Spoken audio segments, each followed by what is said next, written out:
Kansas IFL team in association with MTK Global, joined by Eddie Hearn. Yeah. Do you know what? Good show. Great show. Your numbers there? 15,000. But you knew it was going to be like course. this. We had like, when you have like, I think just over 4,000 in a, set up for 7,000 at the bottom tier. So we booked the venue for Callum Smith against Frank De Gale. Frank De Gale. James De Gale. I just saw Frank walk past. So, you know, we took it legend. South London, cheers. You want to wait for your chair, dude? Absolute legend.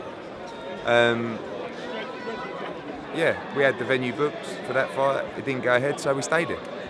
So, a bit different, seeing it sort of half full rather than banging. But it was a good atmosphere and it was a great card. Great last fight, Buglioni against Summers, and so much talent on display, so much sauce. It was incredible. I think everyone had a great time. You're feeling that sauce, aren't you? Loving the sauce. I'm loving the sauce because our stable is so saucy. I mean, coming through these next 3 or 4 years, I believe we've got so many world champions in the making. And like I said, just be patient, let them progress at the right pace, and you know, you're going to really enjoy it. Let's talk about OKOLIE, first round again, 4 first round knockouts on the spin. Things going ahead. Yeah, nicely. listen, Henshaw, again, probably the same thing. People say, oh, who's the bloke he fought? Have a look who he's fought. Have a look what he's done, winning record. And he was desperate to try and last the distance, Henshaw, or even get through the first round. He just couldn't do it. OKOLIE's got unbelievable power. He's going to be very, very exciting. Conor Ben back on winning track. Really good. And Conor's been looking unbelievable. For those who don't know, he busted his jaw. He's had 6 months out of the ring. It's been very frustrating for him. He's worked so hard to get back. And I thought he was really good tonight. And listen, massive respect to Mike Cole. What was he, 5-0? Was out of his depth a little bit, but absolutely tried his nuts off and gave a very entertaining fight. Cheeseman, impressive again. Yeah, smashed Matt Ryan. I mean, you know, Matthew Ryan was the English champion, come here in a British title eliminator, and Cheeseman's like one of those guys he's been through that process that we talk about, that graduation process, and now he's getting put into the big fight. So that was just an example, as was Reece Bellotti, of when you step them up a level. They've got the experience, they've got the ability to cope with that easy. Both of those guys, Bellotti and Cheeseman, should now fight for British titles next, in my opinion. Quick word on Buatsi, I know we spoke about him earlier on. Really good, really entertaining. Fair play to the opponent. You know, I mean, he had my heart in my mouth a couple of times, had a right go, and Buatsi's a quality operator. You're going to see a lot of him and you're going to really enjoy watching him. Great balance, great punch selection, little things. Way through little right hands to the side of the body, little like Golovkin style. I don't know if you saw it, you probably don't even spot those kind of things. But, you know, really good, as all these boys are. Just phenomenal young talents. So excited, so honoured, so blessed to represent these guys. I'm going to take them all the way to the top. Jamie Cox was on the bill today as well. When was that? I didn't even know until yesterday. Basically, he's in the World Series boxing, and he hasn't had enough fights.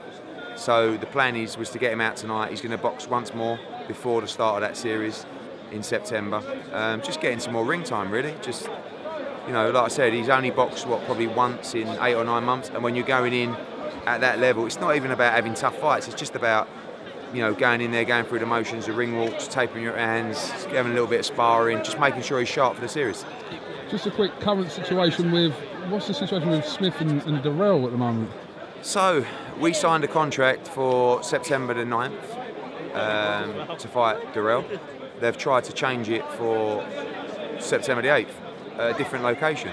And we're saying to Mauricio Suleiman, no, we've signed a contract for September the 9th in Los Angeles, not for September the 8th in Flint. And that's why you sign a contract. So there's no mechanism for changing the contract. And we're asking the WBC to make sure that contract is honoured, that's all. So, in short, they're trying to change it to September the 8th in Flint, Michigan. We've signed a contract for September the 9th in LA. As far as we're concerned, that's where the fight's happening. Tony Bellew's here. Yep. Anything progressing in the last couple of days regarding it? I think, I mean, you know, Parker's people are here next week, but I think at the moment the front runners, it's David Haye or it's Andre Ward. You know?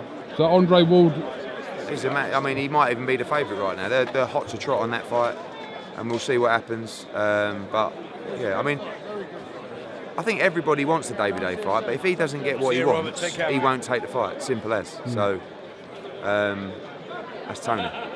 And David may turn around and say, despite saying, I have to do the fight on your terms,